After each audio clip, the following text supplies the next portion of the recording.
kuasa-Mu sempurna saat ku berdoa. Kuasa-Mu bekerja, oh Tuhan, ku percaya. Kuasa-Mu sempurna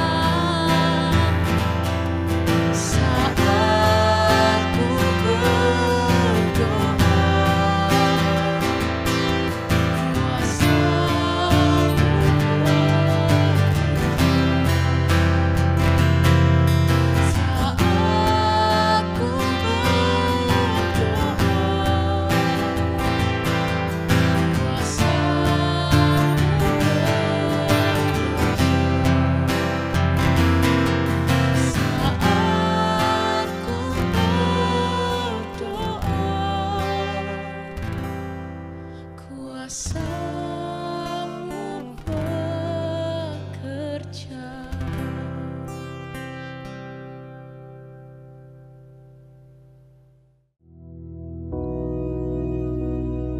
Bapa kami yang di surga, dikuduskanlah nama-Mu, datanglah kerajaan-Mu, jadilah kehendak-Mu di bumi seperti di surga. Berikanlah kami pada hari ini makanan kami yang secukupnya, dan ampunilah kami akan kesalahan kami, seperti kami juga mengampuni orang yang bersalah kepada kami. Dan janganlah membawa kami ke dalam pencobaan, tetapi lepaskanlah kami daripada yang jahat. Karena Engkaulah yang empunya kerajaan dan kuasa dan kemuliaan sampai selama-lamanya. Amin.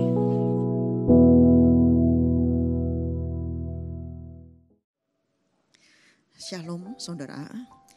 Mari saat ini kita akan membaca bersama dalam Kolose pasal 3 ayat 15. Hendaklah damai sejahtera Kristus memerintah dalam hatimu, karena untuk itulah kamu telah dipanggil menjadi satu tubuh, dan bersyukurlah.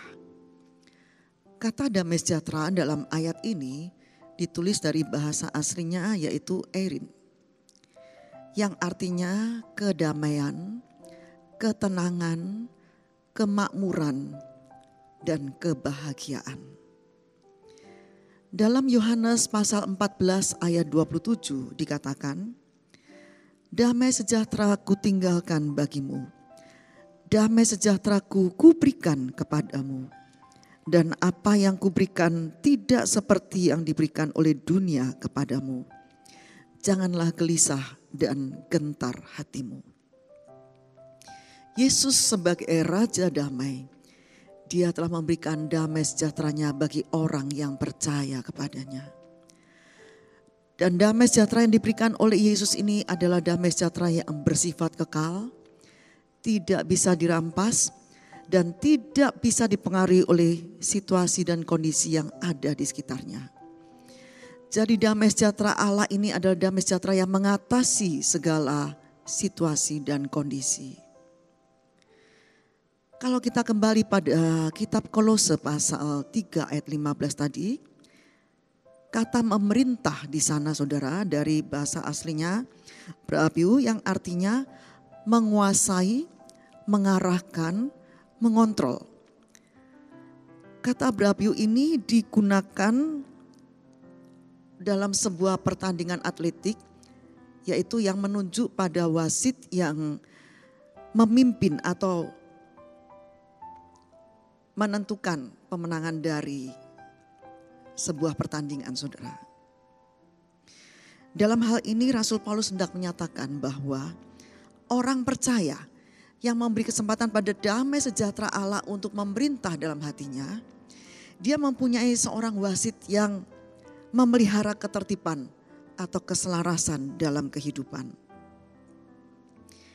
Mengapa damai sejahtera Allah ini harus memerintah di hati kita? Karena hati adalah pusat dari seluruh kehidupan kita. Dalam Filipi pasal 4 ayat 7 dikatakan, damai sejahtera Allah yang melampaui segala akal akan memelihara hati dan pikiranmu dalam Kristus Yesus. Kata memelihara di sini artinya menjaga, melindungi, dan mempertahankan. Jadi ayat ini hendak menjelaskan bahwa orang percaya yang memberi tempat bagi damai sejahtera Allah untuk memerintah dalam hatinya, maka ketika masalah datang pada orang percaya itu, maka dia bisa tetap tenang. Karena damai sejahtera Allah yang mengatasi segala keadaan itu memelihara, menjaga, melindungi hati dan pikirannya dari segala kekacauan, kekhawatiran, dan ketakutan.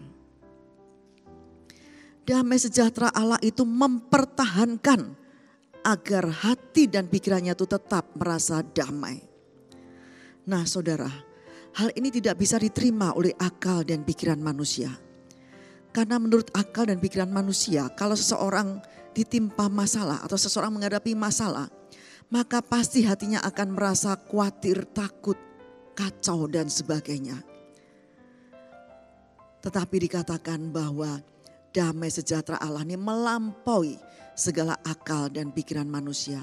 Artinya ketika damai sejahtera Allah ini menguasai hati dan pikiran kita, maka Dia akan menjaga hati dan pikiran kita dari segala kegalauan, ketakutan dan sebagainya. Kalau kita lihat saudara, ayat 7 ini dalam Filipi pasal 4 itu berhubungan dengan ayat yang ke-6. Ayat yang ke-6 dikatakan, janganlah hendaknya kamu khawatir tentang apapun juga, tetapi nyatakanlah dalam segala hal keinginanmu kepada Allah dalam doa dan permohonan dengan ucapan syukur. Bagaimana caranya supaya kita tidak khawatir seperti yang diinginkan oleh Allah? Ayat 7 ini kuncinya saudara. Yaitu bila damai sejahtera Allah yang melampaui segala akal dan pikiran itu memelihara, menguasai, menjaga dan melindungi hati dan pikiran kita. Maka tidak ada lagi kekhawatiran dalam hati kita. Yang ada adalah ketenangan dalam hati kita. Saudara, kalau kita baca dalam Kisah Para Rasul pasal 12 ayat 1 sampai 10, di sana dikisahkan tentang Petrus di penjara. Ayat 1 mulai, kira-kira pada waktu itu Raja Herodes mulai bertindak dengan keras terhadap beberapa orang dari jemaat. Ia menyuruh membunuh Yakobus saudara Yohanes dengan pedang. Ketika ia melihat bahwa hal itu menyenangkan hati orang Yahudi, ia melanjutkan perbuatannya itu dan menyuruh menahan Petrus. Waktu itu hari raya roti tidak beragi. Setelah Petrus ditangkap, Herodes menyuruh memenjarakannya di bawah penjagaan 4 regu, masing-masing terdiri dari 4 prajurit. Maksudnya ialah supaya sehabis Paskah, ia menghadapkannya ke depan orang banyak. Demikian Petrus ditahan di dalam penjara, tetapi jemaat dengan tekun mendoakannya kepada Allah. Pada malam sebelum Herodes hendak menghadapkannya kepada orang banyak, Petrus tidur di antara 2 orang prajurit, terbelenggu dengan 2 rantai. Selain itu prajurit-prajurit pengawal sedang berkawal di muka pintu. Tiba-tiba berdirilah seorang malaikat Tuhan dekat Petrus dan cahaya bersinar dalam ruang itu. Malaikat itu menepuk Petrus untuk membangunkannya, katanya, "Bangunlah segera." Maka gugurlah rantai itu dari tangan Petrus. Lalu kata malaikat itu kepadanya, "Ikatlah pinggangmu dan kenakanlah sepatumu." Ia pun berbuat demikian. Lalu malaikat itu berkata kepadanya, "Kenakanlah jubahmu dan ikutlah aku." Lalu ia mengikuti malaikat itu keluar, dan ia tidak tahu bahwa apa yang dilakukan malaikat itu sungguh-sungguh terjadi. Sangkanya ia melihat suatu penglihatan. Setelah mereka melalui tempat kawal pertama dan tempat kawal kedua, sampailah mereka ke pintu gerbang besi yang menuju ke kota. Pintu itu terbuka dengan sendirinya bagi mereka. Sesudah tiba di luar, mereka berjalan sampai ke ujung jalan. Dan tiba-tiba malaikat itu meninggalkan dia. Saudara, pada kisah di atas, yaitu yang baru saja kita baca, kita tahu bahwa saat itu Raja Herodes mulai bertindak keras terhadap pengikut Yesus. Dia mulai menyuruh menangkap Yakobus, saudara Yohanes, dan membunuh dia dengan pedang. Nah, setelah perbuatannya ini dilihat oleh Raja Herodes menyenangkan hati orang banyak, orang Yahudi kebanyakan waktu itu, maka Raja Herodes melanjutkan perbuatannya itu, yaitu dia menyuruh menangkap Petrus dan menyuruh memenjarakan Petrus dengan tujuan nanti setelah hari Paskah Petrus akan dihadapkan pada orang banyak. Saudara, kalau kita melihat hal ini, maka secara manusia kita akan berkata, Petrus pasti mengalami ketakutan. Petrus akan takut, jangan-jangan dia akan mengalami seperti apa yang telah dilakukan terhadap rekannya, yaitu Yakobus.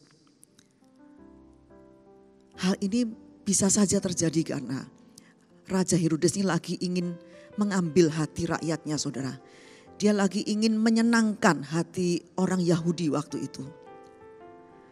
Namun kalau kita lihat, saudara, pada ayat yang ke-6 tadi, dikatakan di sana bahwa pada malam sebelum Herodes menghadapkan Petrus di hadapan orang banyak, Petrus bisa tidur nyenyak dalam keadaan terbelenggu oleh 2 rantai. Saudara, kalau kita lihat, kalau ada seorang terdakwa yang esok harinya akan dihadapkan pada persidangan, di mana akan dibacakan vonis yang akan diterima oleh terdakwa itu, maka sepanjang malam terdakwa itu tidak akan bisa tidur. Dia akan gelisah, dia akan memikirkan vonis apa yang besok akan diterimanya. Jangan-jangan dia akan divonis 10 tahun, 12 tahun dan sebagainya. Dia akan gelisah dan tidak akan bisa tidur pada malam itu. Tapi kalau kita lihat Petrus dalam kisah ini, saudara, Petrus sangat berbeda dengan apa yang kita pikirkan. Petrus, dia tahu kalau esok harinya dia akan dihadapkan pada orang banyak. Tetapi pada malam sebelumnya Petrus bisa tidur dengan nyenyak. dengan keadaan tangannya terbelenggu oleh 2 rantai. Mengapa saudara Petrus bisa tidur nyenyak malam harinya? Karena damai sejahtera Allah yang mengatasi segala akal dan pikiran itu menguasai hati dan pikiran Petrus. Sehingga dia bisa tetap tenang. Walaupun besok dia akan dihadapkan pada orang banyak, dia tidak gelisah sama sekali. Tidak ada kekhawatiran dalam hatinya. Tidak ada ketakutan dalam hatinya. Dia bisa tetap tenang. Dan itulah sebabnya dia bisa tidur dengan nyenyak pada malam itu. Saudara, hal ini tentunya tidak bisa diterima oleh akal dan pikiran manusia. Akal dan pikiran manusia berkata bahwa harusnya Petrus pada malam sebelum esoknya dia akan dihadapkan pada orang banyak. Dia gak akan bisa tidur, dia akan gelisah. Tapi itulah damai sejahtera Allah yang melampaui segala akal dan pikiran. Kalau damai sejahtera Allah itu menguasai hati kita, dia akan memelihara hati dan pikiran kita dari segala kekhawatiran dan sebagainya. Oleh sebab itu saudara, hendaklah damai sejahtera Allah itu memerintah dalam hati kita. Kita beri tempat bagi damai sejahtera Allah itu untuk memerintah dalam hati kita. Sehingga kita akan bisa tetap tenang dalam segala keadaan. Karena damai sejahtera Allah itu akan selalu menjaga hati dan pikiran kita. Di dalam Yesaya pasal 30 ayat 15b dikatakan, dalam tinggal tenang dan percaya terletak kekuatanmu. Dalam tinggal tenang karena ada damai sejahtera Allah dan percaya kepada Tuhan, terletak kekuatan kita, terletak kemenangan kita. Amin. Mari kita akan berdoa. Terima kasih Tuhan, terima kasih. Engkau menghendaki kami untuk tidak khawatir dalam menghadapi apapun juga. Dan untuk itu kami sangat perlu damai sejahtera-Mu itu untuk memerintah dalam hati kami. Untuk menguasai hati kami dan pikiran kami Tuhan. Sehingga kami bisa tetap tenang dalam segala keadaan. Terima kasih Tuhan, terima kasih. Biarlah Roh Kudus akan terus memimpin hidup kami. Biarlah Roh Kudus akan terus mengendalikan seluruh kehidupan kami Tuhan. Dan kami percaya dalam hari ini kami akan melihat berkat-Mu Kau curahkan atas kami. Dan kami selalu ada dalam perlindungan-Mu Tuhan. Dan bila berkat dari Bapa, kasih Yesus Kristus dan persekutuan Roh Kudus menyertai saudara semua sampai Maranatha, Yesus datang kembali. Dalam nama Yesus Kristus. Amin.